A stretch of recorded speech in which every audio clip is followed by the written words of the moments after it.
All right, so hey, it's on my lunch break. It's lunch break, MMO chat. I wanted to go over some fun MMO topics today. So first, we're gonna start off with Nathan's video.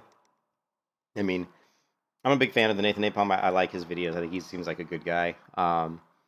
He loves the things that I like, which is the old school kind of MMO feel, and he loves Dungeons and Dragons, that types of stuff. So I wanted to show this video just really quick. It's a pretty quick video. These were a new phenomenon. We were all gone. If you don't know Nathan, make sure you go over to his channel and subscribe because he's a really he's does good content for MMOs and specifically Pantheon. Is good, and when MMORPGs were a new phenomenon, we were all just amazed that we could play with other real people online. There was a certain mystical magic surrounding games like EverQuest upon launch, and we were all able to look past certain clunky or broken elements because we simply couldn't believe that the technology could allow. So what he's talking about here is that, when MMOs first came out, and people like me who came from playing Dungeons and Dragons when I was in high school in 1983 and 84, believe it or not, yes, I am that old. We always, we love Dungeons and Dragons, we love tabletop games, right?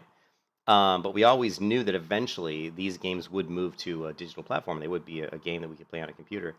And so when it finally came about, and we started seeing games like Underlight and specifically like EverQuest, when EverQuest came out, it was like a huge deal, and it like blew people's minds. You're like, oh my god, like we can interact, with all these people online and wave at them and talk to them and attack enemies together. And it was a huge deal, and it was very, it was very groundbreaking at the time. And that's what he's talking about here.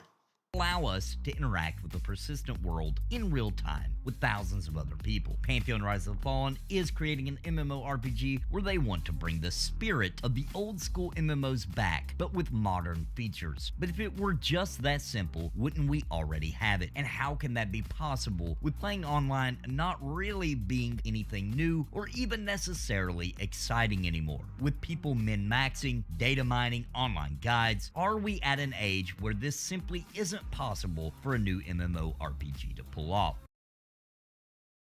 It's so interesting because what he's talking about here is something that I've been kind of mulling over and talking about and kind of trying to think about for years, really, is the fact that, at some point in time, I realized that there was a big difference between Lineage 2 and the first few years I played World of Warcraft, compared to the MMO releases of today. And one of the biggest things, and I've talked about it before, one of the biggest things is that too much information is leaked about MMOs before they're released. Once they are released, people have already played in the betas and the alpha, so by the time the game comes out, people already know half the game.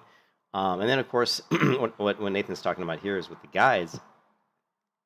If you don't know how to do something, you just Google it, and you find a guide that tells you exactly how to do it. You find a video that tells you exactly how to do it. And it really ruins the kind of wonder of discovering stuff and figuring stuff out on your own. It takes away from the challenging aspect, nature of the game. It just ruins it in a lot of different ways. And even having stuff like maps and quest helpers and all those things aren't good for the game. They really aren't. It's so sad that even now when I play World of Warcraft, if I play Wrath of the Lich King private server like I was playing the last couple of days, I don't have like a quest add-on installed, but I don't really need one because the Wrath of the Lich King itself has a shows where the quests are on the map. If I hit the map key and look at the map, it'll show like the spots on the map. Hey, you need to go here. And those types of things ruin the game because it's not really, it doesn't feel like you're exploring the world and trying to figure stuff out if something's telling you where to go. How is that exploration if you're just following some mechanic that's telling you what to do? Also with the data mining, how people are actually data mining, code. Obviously the way to prevent data mining is just don't release the code. Don't release the clients or don't release the data into the clients. Don't... Excuse me, I'm congested. Don't have that stuff out there. Don't put it out there for people to consume, And so that when the game is launched, most people have never even seen it that much. That's, again, I'm pretty much against having like tons of alphas and tons of betas. I don't even really like having alphas. I think that the developers should be able to get enough people, specific people to test their game in an alpha state to get to the point where maybe they can do, maybe do one alpha. But by the time you get to the beta phase, you should have kind of a lot of stuff figured out. And beta is more around like figuring out major issues, or figuring out maybe some balancing issues, or figuring out maybe some bandwidth issues, some stress test issues. Trying to make sure the server can handle the right amount of connections and stuff like that. But let's continue with the video really quickly here. Today, I want to discuss why and how Pantheon Rise of Fallen absolutely is pulling off this mystical magic of yesteryear, but not in the simple ways it was done in the past. The simple truth is that the tricks EverQuest did in 1999 to astound the world over will not work today with the... And that's a good point, is the tricks not only that EverQuest is using, but the stuff that even like World of Warcraft is using. That stuff doesn't work anymore. We can't impress gamers anymore by just putting out an MMO that's basically just a carbon copy of World of Warcraft, and nobody's going to be too excited about it. I mean, it looks cool up front. You can put out these really cool trailer videos and these hype videos, and everybody gets excited because deep down, the people that play these games love fantasy, the fantasy worlds. They love. I mean, I hope that they do. I mean, to me, that's why you play these games. It's like getting out out into that fantastical world of Dungeons and Dragons, even though it's not done. I call it Dungeons and Dragons because to me, I always think of Dungeons and Dragons when I'm playing an MMO. I mean, it's all about dungeons, monsters, that type of stuff, evolving a character, that, and working with other players in the game. It's all part of the process of playing these games. And so the stuff that worked, for EverQuest and these other games, it doesn't work anymore because people are used to that, and people don't get wowed by it going into a big wide open world. I mean, why would they? They've seen it so many times. So the new release. So, Visionary Realms has gotten very creative with how to make your jaw drop and the saliva flow as you are pulled from your body and inserted into their digital world for hours on end. And at this point, these features are so baked into the recipe that they are now part of the game's... I love looking at this background footage that Nathan's got of him playing, Pantheon. And the UI is very simplistic, and I've kind of bashed the game a little bit in that, I would like to see them, make the UI look a little bit nicer or make it more customizable, and I'm sure that down the road they're gonna do that.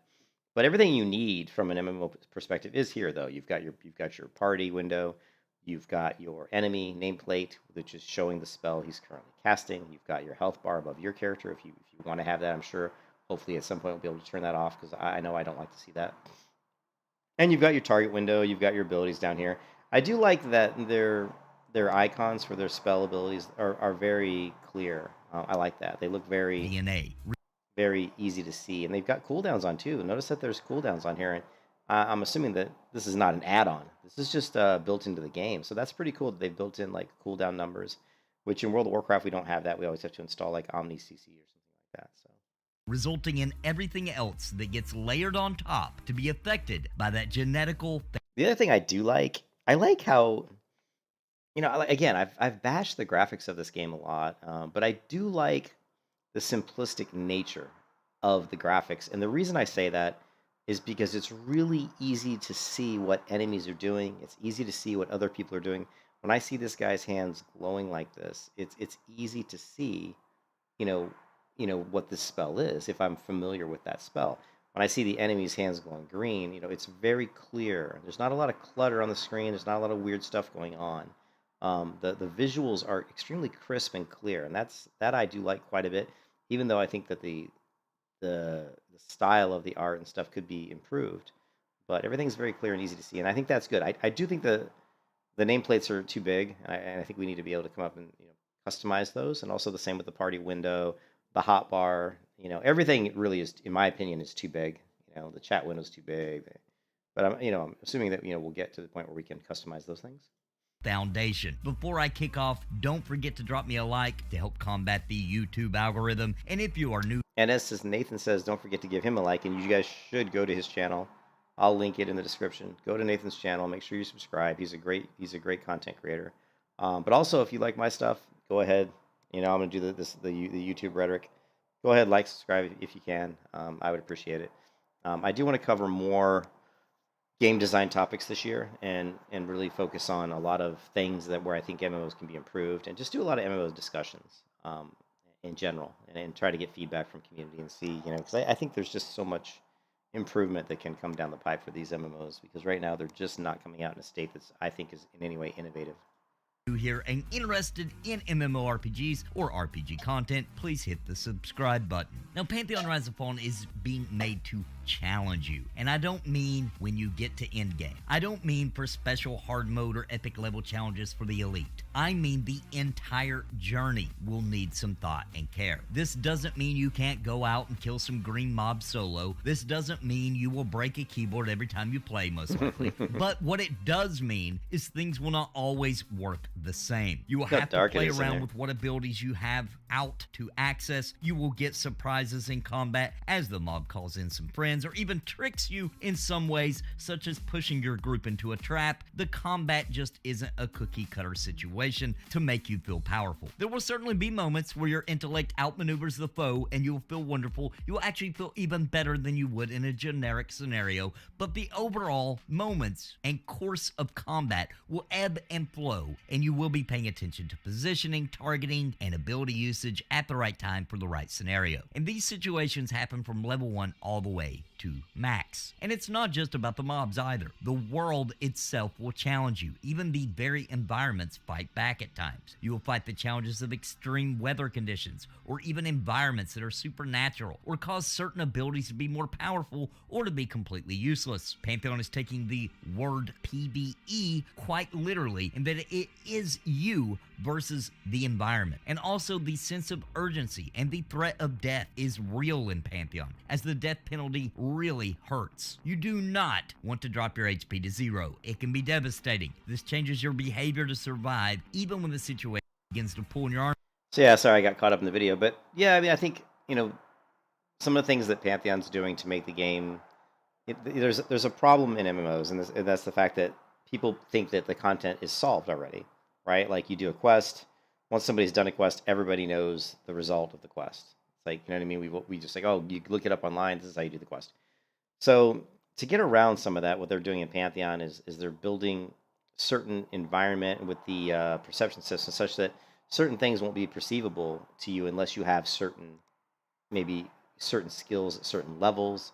You won't be able to climb certain environments unless you've leveled your climbing skill. Your perception skill may not be high enough to perceive certain things. So certain things have to all kind of work together to unlock certain things, certain quests or certain, objectives for you. I still think that's solved content, in my opinion. But as a player, it's not going to be so easily apparent. You may not be able to see stuff right away. Someone can say, well, you need to do this, you need to do this, you need to do this, and which is fine. And there's hard to get around that. But there is going to be a little bit of a ramp-up time when people play the game. And I think that's why Pantheon, in the beginning, when it first is released, will be in its best state, because people haven't leveled up their skills to high enough levels to be able to really discover a lot of the stuff that's discoverable in the game. And I think that the game's probably going to put a lot of stuff out there for you to discover. But I think once the game's been out for like a year and everybody's kind of discovered a lot of that stuff, because there's just so many hardcore players that don't have jobs because they're millionaires or whatever they are. They can just sit at home and play video games 24/7, and they'll sit here and figure out all the stuff. And then next thing you know, it's all online, and somebody will already know how to do certain things, which that is a shame, in my opinion, and it's really hard to get around that problem that MMOs have. But I think that Pantheon is doing some stuff right, to try to slow that process down.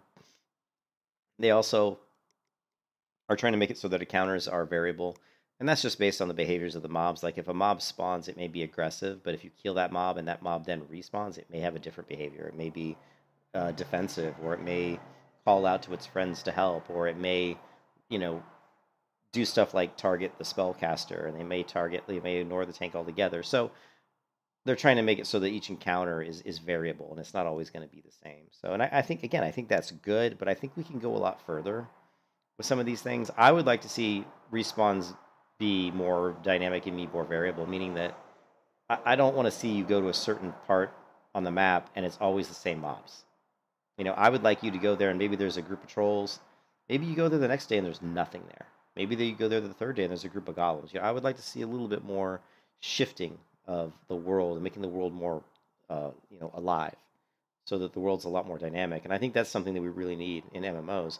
And it just takes a lot of work. I mean, trying to do this kind of stuff in an MMO takes.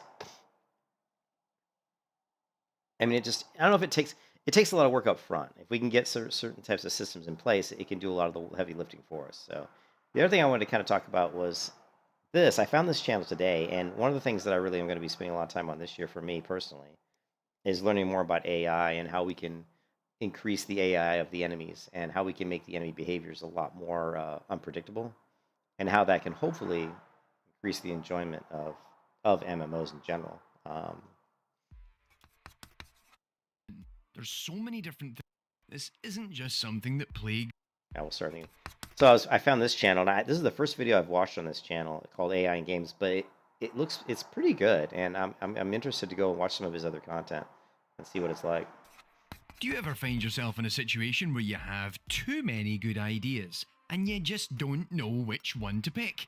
This isn't just something that plagues pure fleshy human brains, but it also impacts artificial intelligence as well. And sometimes for AI in a video game, this can be a bit of a burden. There's so many different things they could do right now.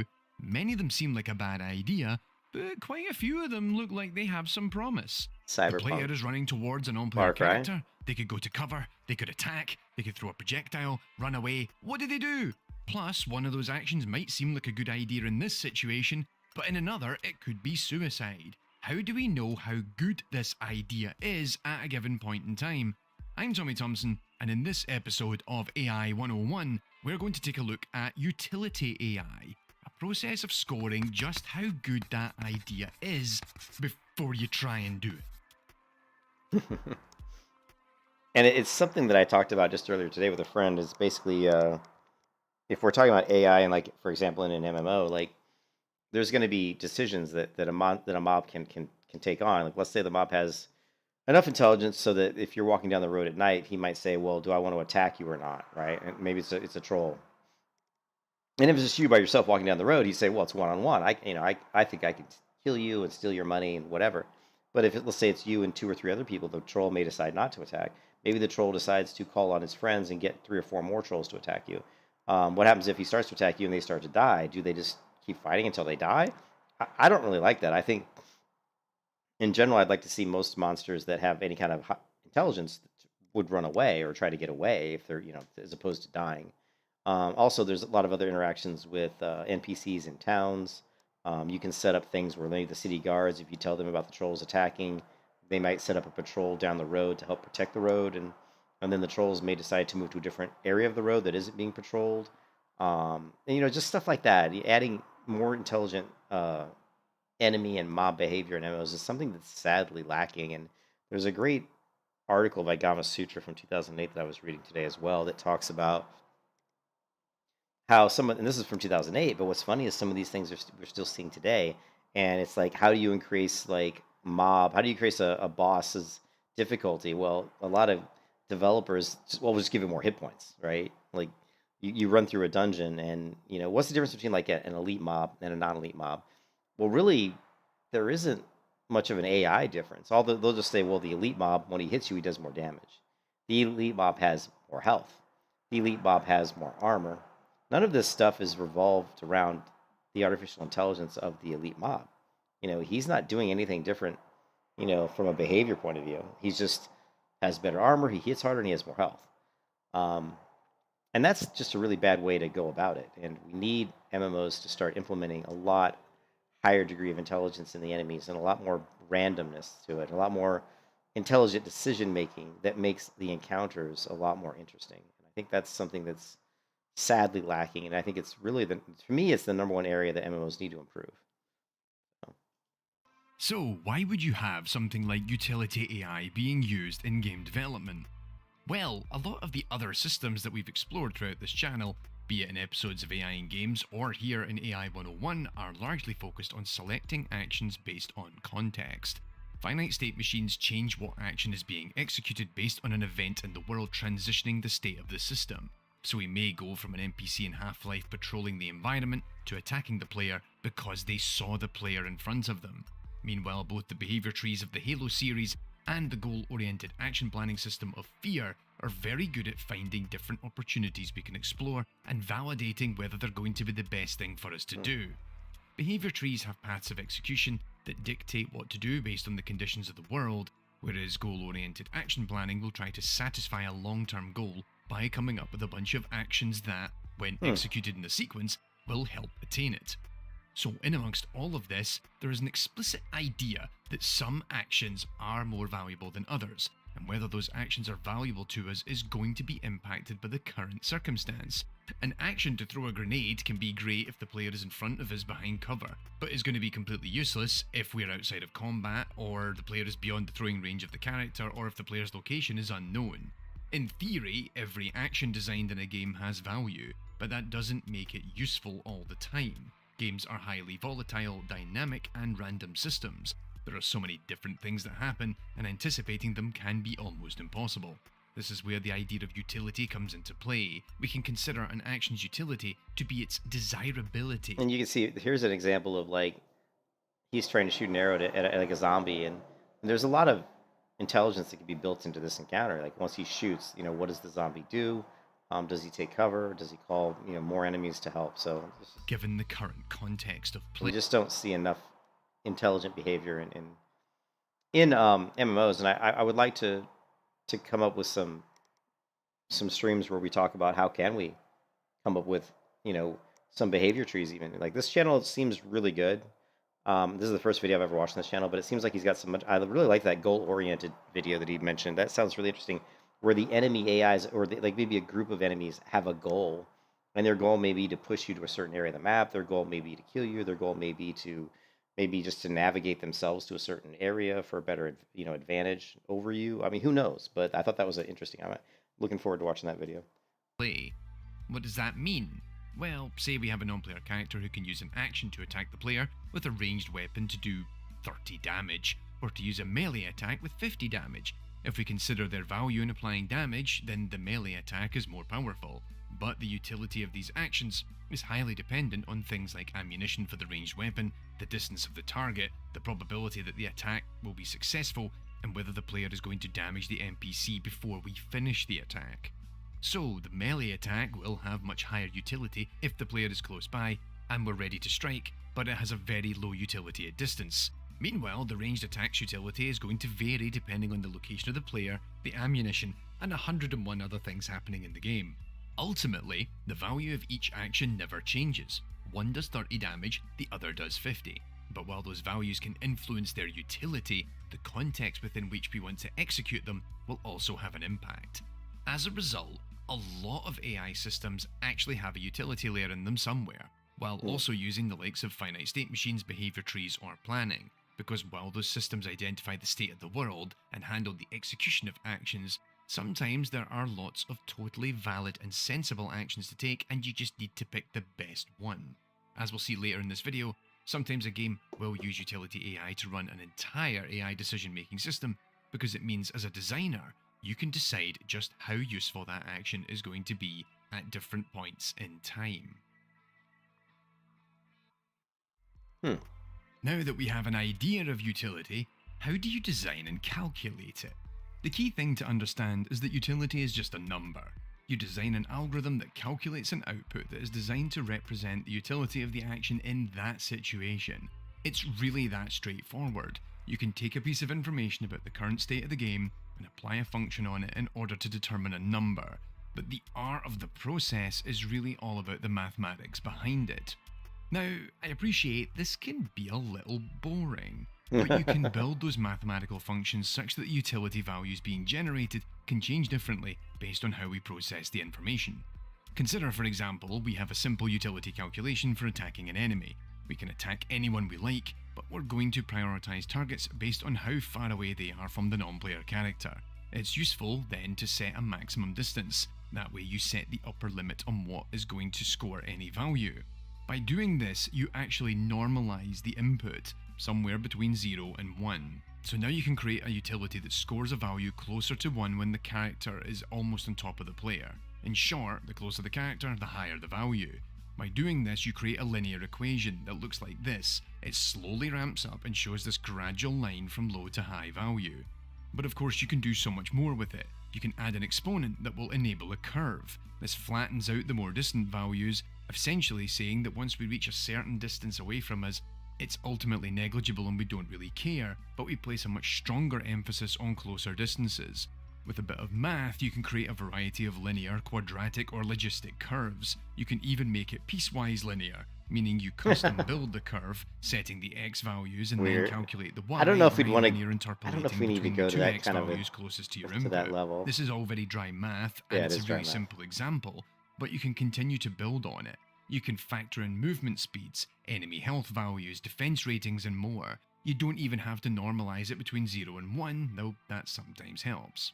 So that's utility in a nutshell. And to give you more context on how it's actually used, let's take a look at a couple of examples from popular AAA games that use utility AI systems. Arguably the most high-profile title that has used utility AI over the years is Fortnite? The Sims. Oh, The The Sims. life simulation Oh. series that is one of the most successful video game franchises of all time. The Sims live their lives in these rich and interesting worlds full of activities for them to complete. They interact with the world around them, be it objects in the environment or other Sims, and this brings us to how utility AI is used. It helps the Sims figure out what they should actually be doing. The Sims adopts utility AI for a variety of different functions, be it the activities players have suggested or the urgent desires they may have at that time.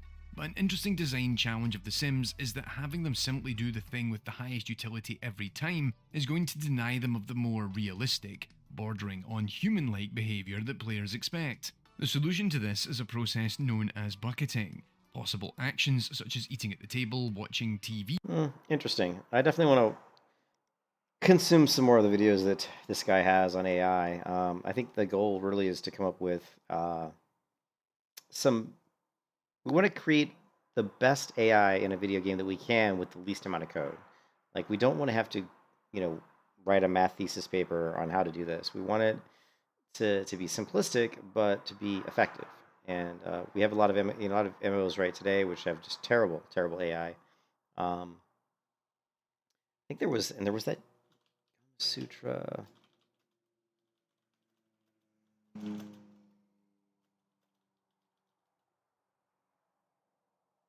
This is the article I was reading earlier today, and this is actually a really good article. And it's called "All AI and MMOs: The Controversy." And this is actually a pretty old article. Actually, it's 2009. But I thought it was cool that he talked about different kind of like problems that were brought up or questions. Like it's just, if you're really interested in AI, especially specifically for MMOs, I think it's worth a read. Spin Surge blog post ensuing conversation recently dealing with MMOs. These discussions cover a number of topics, but there are two consistent threads that run through it: player socialization and the paucity of adequate AI. But historically, PvE, AI, and MMOs has been a straightforward affair. While this leads to predictability, it also leads to monotony. In online team-based art PvP games, however, much of the attraction is the dynamic nature of the engagement. Takeaway: this lecture shows examples of, actually, these are all broken down into lectures, so I'm going to have to read all these individually. But one of the points that they make is that if we could make the AI as complex as the decision-making process in PvP, so if you think about a bunch of people playing in a battleground, and you think about what are all decision-making, what are all the choices that a real player, can make versus another player, and how those things play out, you can take that information and then try to construct an NPC that can actually process and react in the same way that a player does. So really, shows examples of some aspects of PvP that are attractive to players. The AI techniques that can be used to replicate them, and the effect that the inclusion of these aspects can have in an MMO environment. So that's one of the talks here. But actually, this is a really interesting thread. But we don't have good AI like that. That really can. When you're fighting an NPC in a game, it's never going to be as challenging as when you're fighting actually a real player. At least currently, the AI just isn't good enough yet. Anyways, I'm just on my lunch break, just kind of spewing some MMO chat out, guys, talking about different things.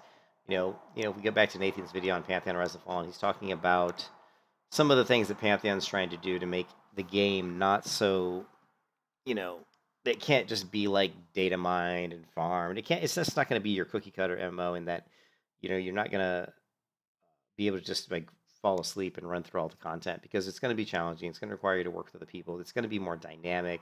The mobs that are spawned they're going to be pretty variable in how they behave. They're not going to behave the same way all the time. But I think that just scratches the surface of what we can do, and I think that we need to push a lot harder to go a lot further with this. The problem is when you have a company like Pantheon, like Visionary Realms, it's a small team. They don't have the time and the money to, I think, to really devote into really pushing the envelope, so to speak. But I think what we could see is maybe some companies come out that basically just develop AI and develop proper behavior trees and AI for MMOs, and that way it would be like almost like a third-party package that you would just buy and plug in. And I think they probably have some of that if you go to the Unreal store. I think that's already there. Who's texting me? Okay. Anyways, but I think some of that, you think you can probably buy some of that already. Let's take a look. I'm actually kind of curious.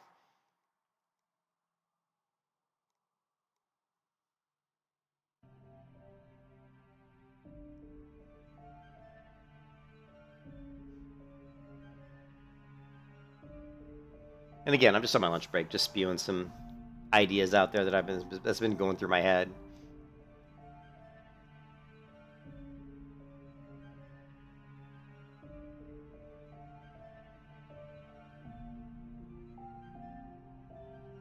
We go to the marketplace, and let's just do a search for behavior. If I can type.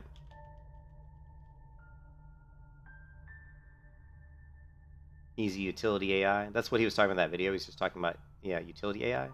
AI shooting, NPC, AI queuing system, AI starter pack.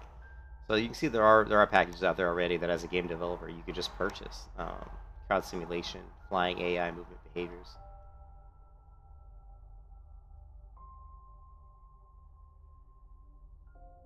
Easy utility AI is a lightweight framework that greatly simplifies AI creation. Design all sorts of behaviors for enemies and companions alike across all genres. Is meant to be replacement for behavior trees, blackboards, and environment queries. So very interesting. Something like this, I think we're going to see more stuff like this, because this is the kind of stuff that could make, game companies put out like really good MMOs a lot quicker. If you're like a small company like Visionary Realms, you don't have to code all of this stuff. You really don't.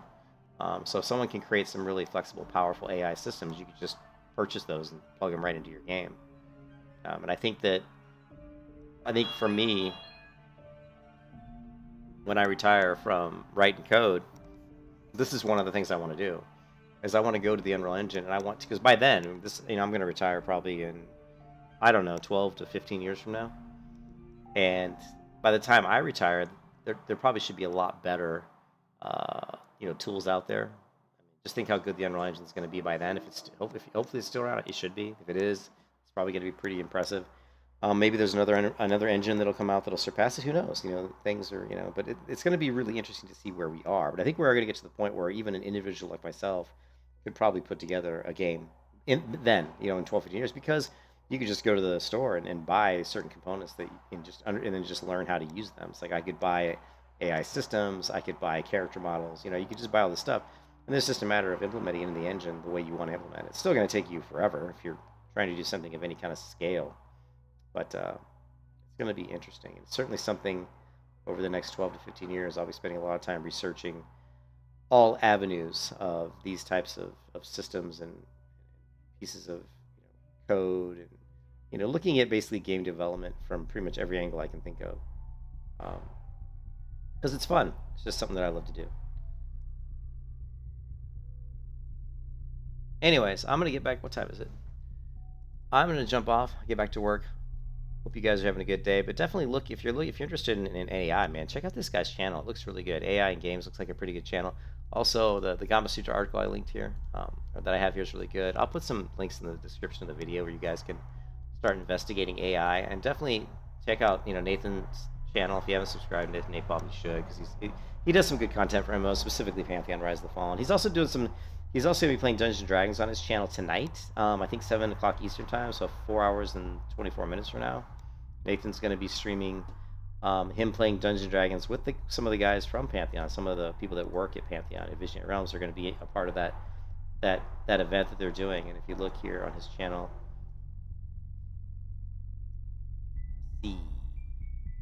here's the announcement. She is a... Here's basically what it looks like when Nathan's playing Dungeons and Dragons. So here's Nathan on the top right. He's going to be the game master. And he's using some software called... And I've got to pull it up. What is it called? There's a name for the software he's using. I want to look into it myself because Dungeons and Dragons is something I definitely want to get back into and do more. And I think I'd love to do some online stuff like this. So I'm going to try to jump into Nathan's stream tonight around 7 Eastern time and just watch him play some D&D and see how the software works and maybe ask some questions. If you guys can jump in and check it out, that would be really cool. Like I said, subscribe to Nathan's channel because he's a good guy. And yeah, I'll just talk to you guys later. Hope everybody has a good Monday, and I'll talk to you later. Peace out.